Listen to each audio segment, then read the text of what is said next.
Olá, queridos, aqui é o professor Marco, mais uma vez com vocês pelo canal História com o professor Marco Antônio e desde já pedindo para você se inscrever no canal e o importante, que você deixe o seu like na videoaula e compartilhe esse conteúdo com outros amigos. Beleza? Tranquilo? Então vamos lá, gente. Hoje nós iremos falar de um processo histórico ocorrido ali por volta do século XVI, a Reforma Protestante ou reformas religiosas. Tranquilo? Olha só, pessoal, antes de nós abordarmos a respeito dos atores clássicos do movimento reformista, ali do século XVI, na Europa, eu gostaria de fazer uma breve análise daquilo que a gente costuma chamar de antecedentes históricos. A Reforma Protestante, esse movimento, vai ocasionar uma crise estrutural dentro da Igreja Católica e vai acabar, de certa forma, com a absoluta liderança política e espiritual dessa instituição. A gente percebe que o surgimento das novas e diversas vertentes religiosas e todo o corpo de construção doutrinária, vai, de certo modo, mexer com a autoridade do Papa. Quem é o Papa, gente? É o chefe da igreja, certo? Tranquilo? Anotem aí, gente. Anote tudo aí, tá? A história, ela vai apontar para pelo menos dois grandes momentos de crise na cristandade ocidental. Tem no século XI o grande cisma do Oriente, que é a divisão entre Igreja Católica Romana do Ocidente e Igreja Católica Ortodoxa do Oriente. Lembram aí do livro didático? Então, e o outro momento é o século XVI, o qual nós estamos estudando nessa videoaula, que são as ações reformistas, Lutero, Calvino, o anglicanismo, o anabatismo, a própria contra-reforma ou reforma católica. Eu não posso deixar de chamar a tua atenção para duas realidades dentro desse contexto de antecedentes. A primeira é que, mesmo a gente vendo Martinho Lutero como carro-chefe desse processo histórico, nós tivemos ali alguns pré-reformadores, dentre os quais a gente pode citar o John Wycliffe, que foi um professor da Universidade de Oxford, e o Jan Hus, que foi um acadêmico da Universidade de Praga. Aliás, esse último, o Hus, ele vai ser condenado no Concílio de Constança e vai ser morto na fogueira. Olha que brabo. Ali, por volta o quê? Deixa eu ver. Ali por volta da primeira metade do século XV. Agora, a segunda observação, e talvez isso venha quebrantar o teu encanto com relação a esses reformistas, a esses atores, é que o movimento da reforma, das reformas, foi uma adequação ao mundo capitalista, que já estava dando seus primeiros passos nesse contexto de Idade Moderna. Aliás, Idade Moderna não, ali no finalzinho da Idade Média, com a burguesia. Certo, gente? Foi um ajustamento de ideais e valores ao quê? As transformações socioeconômicas da Europa. Bom, vamos ver aqui algumas razões para o desencadeamento desse processo aí.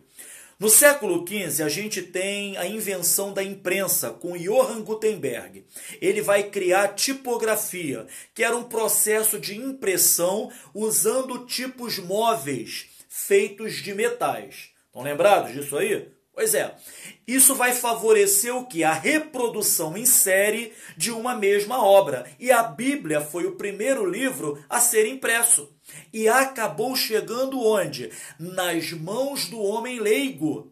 Primeiro no latim, depois no grego e então nas línguas nacionais. O alemão, o francês, o inglês. Os sacerdotes, que até então tinham domínio pleno sobre a interpretação do texto sagrado, começam a perder para essa nova condição de interpretação pessoal. O homem agora poderia interpretar sozinho a Bíblia. E nisso irão surgir novas interpretações sem a intermediação do papado. Com essa nova liberdade, gente, né, liberdade de entendimento, vão surgir algumas críticas ao clero católico, como a venda de relíquias sagradas, tinha gente vendendo manjedoura de Cristo, osso de santo, lasca de cruz, né, a cruz de Cristo, simonia, que era o quê? A venda dos cargos eclesiásticos, a venda de indulgência, de perdão de pecado, para eles e para os familiares que já haviam morrido, venda de salvação eterna, tudo isso para quê? Para financiar as obras da igreja. Somado a isso tudo, havia também a falta de preparo intelectual e espiritual de parte, gente, do clero. Luxo, opulência, vida desregrada. O baixo clero vai demonstrar nitidamente total desconhecimento da doutrina católica. Ignorância, mau comportamento, tinha papa casado, o Alexandre VI, o Alexandre VI, papa lá do Tratado de Tordesilhas, tinha amante, tinha filho, o Leão X estava construindo a Basílica de São Pedro e vendendo essas indulgências, certo, gente? Agora, por outro lado, a Igreja Católica, desde a Idade Média, ela era contra a usura, emprestar dinheiro a juros, e também contra o lucro excessivo. Defendia sempre o quê? O preço justo. Gente, a burguesia, o povo da grana, claro que vai se sentir incomodado com isso. E começa a necessitar então de uma religião que viesse atender a esse anseio burguês. Nesse mesmo tempo, estava havendo também muitos conflitos entre a igreja e os governantes, né? Lá na Idade Média, essa igreja ela era detentora de muitas terras, grandes propriedades. E os reinos tinham que pagar tributos para Roma. Acontece, nós já estudamos isso aqui, que os estados nacionais estavam o quê? Se formando, a formação das monarquias nacionais. Lembram disso aí? Pois é, a autoridade do Papa começava a representar um obstáculo. Para quê? Para o fortalecimento real do rei. Roma e o uso do latim começavam a representar entidades estranhas.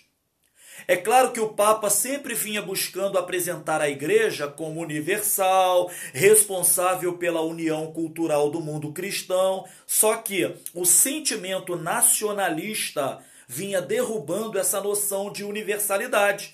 Cada estado buscava reafirmar suas individualidades locais. Norte da Alemanha, Dinamarca, Noruega, Holanda, Inglaterra. E a reforma protestante, obviamente, vinha ao encontro desses anseios nacionais. Por exemplo, a doutrina reformadora era sempre divulgada na língua nacional e não no latim. Certo? Então vamos ver o Lutero na Alemanha, né? O luteranismo. A Alemanha, ela fazia parte do conhecido Sacro Império Romano-Germânico. Estudamos isso também. A igreja possuía mais de 1/3 do território alemão. E é claro que os nobres cobiçavam essas terras, as terras da igreja. O Martinho Lutero ele vai nascer em Eisleben, na Alemanha, e o pai vai querer que ele estude direito. Ele até estudou, mas já tinha inclinações para a vida religiosa. Ali por volta de 1505, é até interessante isso, ele, diante de uma terrível tempestade, com muito medo de morrer, se converte ao catolicismo, se entrega à fé cristã. E entra para a ordem agostiniana, de Santo Agostinho, né? E se torna professor e preletor na Universidade de Wittenberg, na Saxônia, isso aí. Ele já era afeito a temas religiosos, predestinação, fatalidade da salvação, já criticava os desvios da igreja, negava o valor da indulgência. Ali por volta de 1510 ele vai a Roma e se decepciona com o que vê. Muita imoralidade, muita distorção doutrinária. Ele então, pessoal, se lança aos estudos religiosos e começa a amadurecer a sua crença e a sua visão teológica. Começa a estudar as cartas de São Paulo, Paulo aos Romanos, o livro de Romanos do Novo Testamento, e descobre a doutrina da salvação pela fé. Ele começa a defender que o justo seria salvo pela fé e não por praticar boas obras como a igreja oficial defendia. É um período, gente, também onde humanistas como Erasmo de Roterdã, quem mais? Tomás Moros, começam a criticar esse tipo de religiosidade. Lutero também vai desenvolver a doutrina do pecado original. Não esqueçam disso, não. Ali por volta de 1517, o Papa Leão X vai começar a vender intensamente as tão famosas indulgências, O perdão de pecado que a gente já falou aqui. Mais uma vez, lasca da cruz de Cristo, osso do jumento que levou a família sagrada para o Egito na fuga, e isso através de quem? Do dominicano João Tetzel, um monge, um religioso lá, um clérigo. Tudo para a construção da Basílica de São Pedro. Vai ser a gota d'água, gente. Vai ser a gota d'água. O Lutero vai romper com a igreja, ele vai para a porta do castelo de Wittenberg, prega uma lista com 95 teses contra a igreja, um manifesto público, e começa a criticar o sistema clerical. Lutero, então, começa a questionar, poxa, por que o Papa não esvazia o purgatório apenas por caridade? Ele vai entrar em confronto com a liderança, vai ser excomungado e ali por volta de 1520, 21, vai receber uma bula, um documento do Papa dizendo, herege, se retrate, O que ele vai fazer? Vai queimar essa bula em praça pública. Só que a popularidade do Lutero e o apoio dos príncipes já estavam se tornando grandes. O imperador Carlos V nem conseguiu punir o Lutero. O que ele vai fazer? Ele vai convocar o concílio de Worms, Worms, que bonito. E era o quê? Uma reunião de todos os governantes do Sacro Império para julgar o Lutero. Só que, enquanto isso, a doutrina só se espalhava no norte da Europa. E o apoio da nobreza, claro, e da burguesia, claro de novo, só fazia o quê? Só fazia crescer. E ele não se retratou coisa nenhuma. E ainda foi considerado um herege. Lutero, então, tratou de lançar os fundamentos do luteranismo através de um documento chamado Confissão de Augsburgo. É isso aí, Confissão de Augsburgo, em 1530, escrita por ele e por um amigo, Felipe Melanchthon, Defendia o livre exame da Bíblia, defendia a Bíblia como o único caminho de fé, a fé como o único caminho de salvação. Ele vai refutar o culto às imagens, aos santos da Igreja Católica.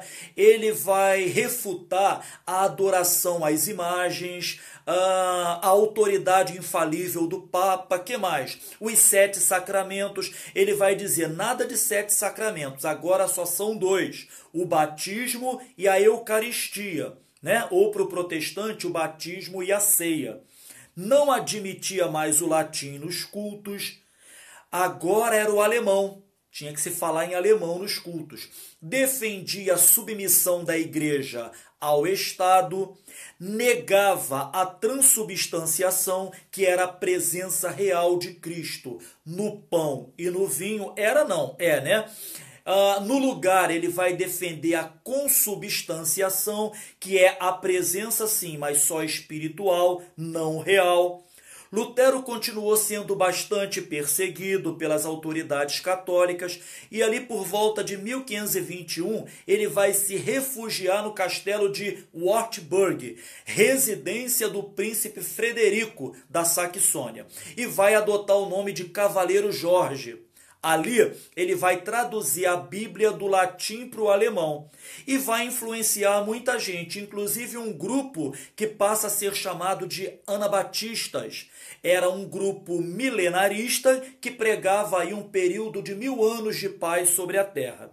Esse grupo vai se revoltar contra a Igreja Católica, contra a nobreza, vai tentar confiscar as terras eclesiásticas. Eles vão ser liderados pelo Thomas Manzer. Isso aí, Thomas Manzer. O Lutero vai condená-los, vai mover uma guerra contra eles, vai chamá-los de cães raivosos, saqueadores, assassinos. Em 1529, o imperador Carlos V convoca uma assembleia, que é a Dieta de Espira, onde ele iria tolerar o protestantismo nas religiões, onde havia religião já aderida, né? Ia proibir no restante dos países. O que os reformadores vão fazer? Vão protestar. E é daí que surge o nome protestante. Olha que interessante, gente. Até que é assinada a Paz de Augsburgo e todos os príncipes teriam o direito de escolherem a sua religião e de seus súditos. Professor, é só isso? Não. Nós temos reforma na Suíça com João Calvino, ou calvinismo. Esse movimento, o calvinismo, ele vai se iniciar, na verdade, com Ulrich Zwinglio, que era adepto das ideias de Lutero e do humanista Erasmo de Roterdã. O Zwinglio vai começar a pregar e vai acontecer uma guerra civil, e ele vai morrer alvejado nessa guerra. Depois vem a assinatura de paz, paz de Capel, e conquista-se então o quê? A autonomia religiosa para cada cantão da Suíça. O João Calvino, ele nasce na França, vai estudar teologia, direito, se inspira no Lutero, no Zwinglio, e passa então a ser considerado um herege pelas autoridades francesas. Gente, ali por volta de 1534, ele vai fugir para a Suíça, vai encontrar o movimento já, né, em andamento, vai acabar aderindo. De 1541 a 1564, ele vai governar Genebra, vai passar a controlar a vida religiosa e política e moral da sociedade, vai fundir política com religião, através de um elemento chamado consistório, um órgão de vigilância que vai estabelecer um sistema moral severo. Olha, ele vai fechar tabernas, teatro, vai ser contra jogos, condenar o culto às imagens, uso de joia. Quem desobedecesse seria duramente punido. Houve até um médico espanhol, né, um teólogo chamado Miguel de Serveto. O Miguel de Serveto, ele foi preso e condenado à morte e queimado vivo com o consentimento do Calvino. Por quê? Porque ele questionava a predestinação e a doutrina da Trindade. E também porque ele acreditava em astrologia e praticava dissecação de cadáveres. Ele era médico, gente. Para os estudos médicos ali. Em 1536, o Calvino vai escrever a sua obra magna, que é a instituição da religião cristã. Na verdade, era um apelo ao rei Francisco I, pedindo proteção para os huguenotes, para os calvinistas franceses. Nessa obra, ele amadurece a doutrina da predestinação, onde antes de nascer, Deus já destina uns para a salvação e outros para a perdição. Vai defender também o trabalho intenso, constante, a prosperidade econômica como sinal de uma vida escolhida para a salvação. Tudo isso ia ao encontro da burguesia e de encontro à doutrina do tomismo de São Tomás de Aquino, defendida pela Igreja Católica, que era o quê? Contra a usura, o lucro, a favor do justo preço, o que significava, gente, uma ameaça à classe burguesa e bancária, os bancários também. Calvino, ele estimulava o trabalho, condenava o desperdício, associava a ética calvinista com o capitalismo. Aliás, tem um livro muito bom, tá? Ética Protestante e o Espírito do Capitalismo. Sempre indo ao encontro da classe comerciante, pessoal. No campo religioso, ele vai considerar a guarda do sábado pelos judeus, vai associar salvação com eleição divina, vontade absoluta de Deus. O culto tinha que ser simples, era apenas ali a leitura da Bíblia. Ele censurava o luxo, defendia a acumulação e o lucro. E o calvinismo vai se espalhar pela França como huguenotes, pela Inglaterra como puritanos, pela Escócia como presbiterianos e pela Holanda. Na Escócia a gente tem o John Knox, né? Ou Knox, e os seus seguidores, que vão organizar a religião de forma presbiteriana, através dos presbíteros ou coordenadores. Na Holanda e na Dinamarca, a religião vai se tornar bastante dominante, tá, gente? O que mais? Reforma na Inglaterra. Essa aí é risível, né? O anglicanismo, né, com o rei Henrique VIII.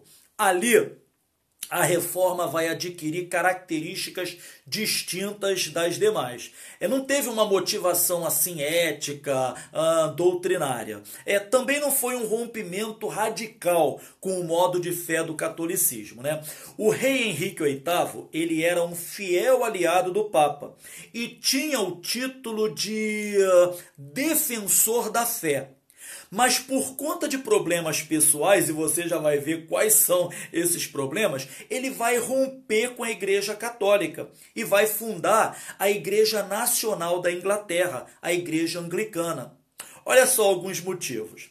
O poder político, né?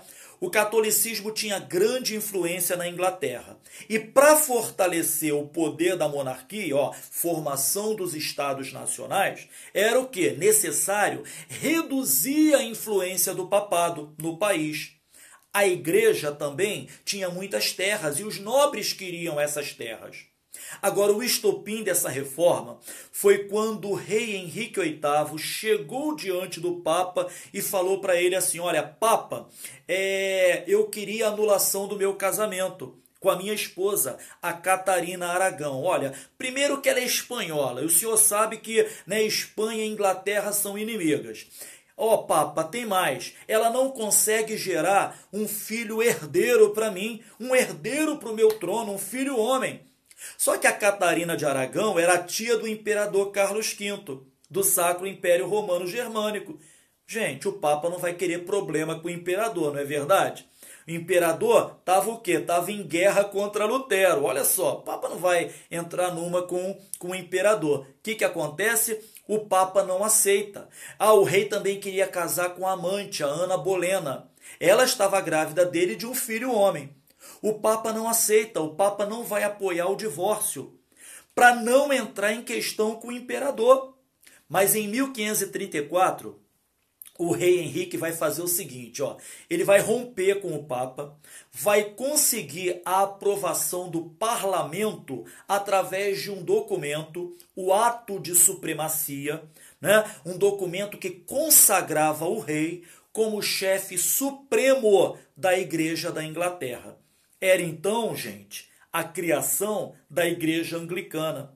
Não teve, assim, muita diferença nas doutrinas com o catolicismo, né? No culto, nas doutrinas. O anglicanismo vai ser consolidado, né? Isso aí, ele vai ser consolidado com a filha do Henrique VIII, a Elizabeth I, tá? E ela vai fazer o seguinte, ela vai mesclar pegar elementos do catolicismo, juntar com o calvinismo, a hierarquia eclesiástica, a liturgia da missa, vai substituir o latim pelo inglês, a salvação pela fé, a predestinação divina vai defender tudo isso, os sacramentos, batismo e eucaristia, a presença só espiritual de Cristo na Eucaristia, certo?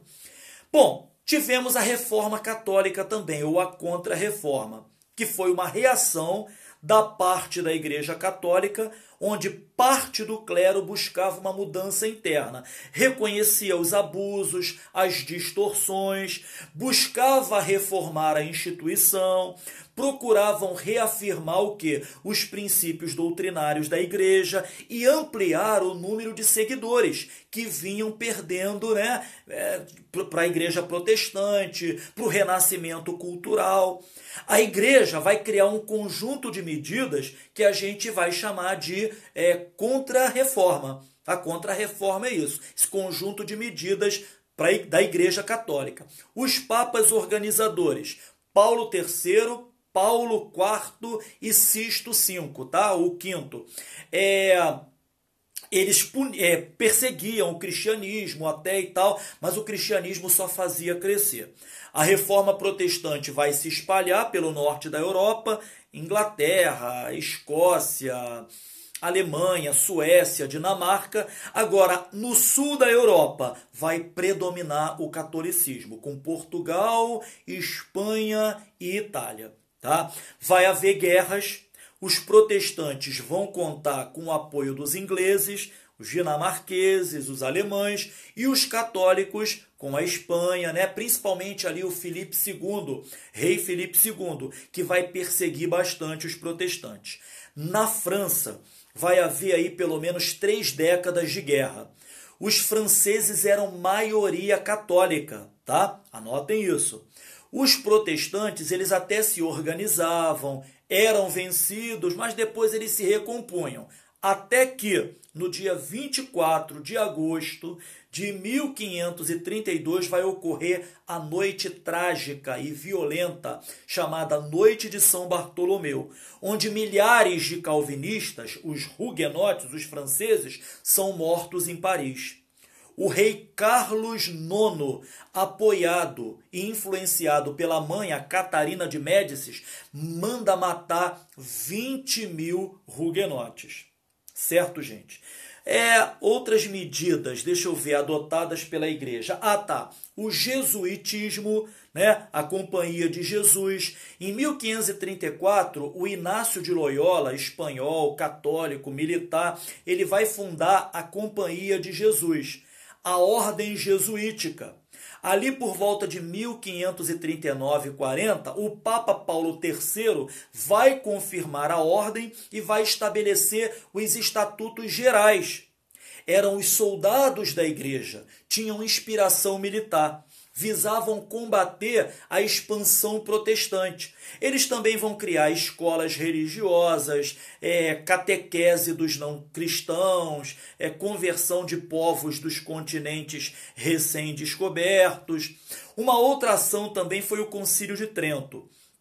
Ali na primeira metade do século XVI, o Papa Paulo III vai reunir as autoridades da igreja em Trento e vai criar um conjunto de decisões para reafirmar a unidade da fé e a disciplina católica. Vai reafirmar os 7 sacramentos, o valor, né, dos 7 sacramentos, a infalibilidade do Papa, o Papa é infalível, o monopólio do clero na interpretação da Bíblia.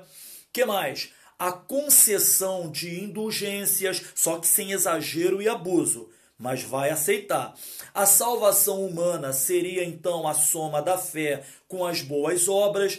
Vão rejeitar a doutrina da predestinação. A fonte de fé seria a Bíblia, mais a interpretação do clero e o valor da tradição religiosa. Tá bom? Anotem isso. O Papa continuaria sendo o sucessor de São Pedro, a missa na Eucaristia. O Cristo seria a presença real no pão e no vinho, a transubstanciação.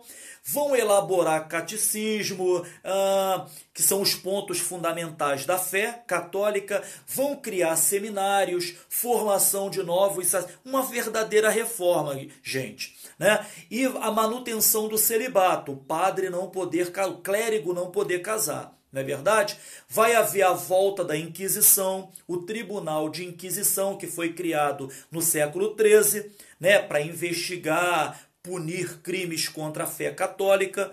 Durante um tempo houve até uma redução das atividades, mas no século XVI, com essa contra-reforma, a hierarquia da igreja reativa à Inquisição. Tem mais um, deixa eu lembrar aqui, a criação da lista de livros proibidos, o Index Librorum Prohibitorum. Tá? O Papa também vai autorizar algumas torturas no intuito de obter confissões. Bom, com a Contra-Reforma no século XVI, o número de protestantes reduz bastante, só volta a crescer tempos depois. O que mais? É isso aí, gente. Olha, a gente termina por aqui, né? Mais uma vez eu digo para vocês aí a necessidade, reafirmo, a necessidade das leituras. Leiam aqui as bibliografias que a gente costuma indicar, os professores Cláudio Vicentino, Gilberto Cotrim, o Ronaldo Vanfas, pessoal de História do Brasil, Boris Fausto, Luiz Kochiba, Lília Schwartz. Sobre o movimento reformista, eu quero indicar um livro que foi muito bom para mim, o Peter Marshall, né? Escritor norte-americano Peter Marshall. E olha, nenhuma videoaula pode substituir leituras sérias e responsáveis. Queridos, vou ficando por aqui. Um grande abraço para vocês. Certo? Tudo de bom.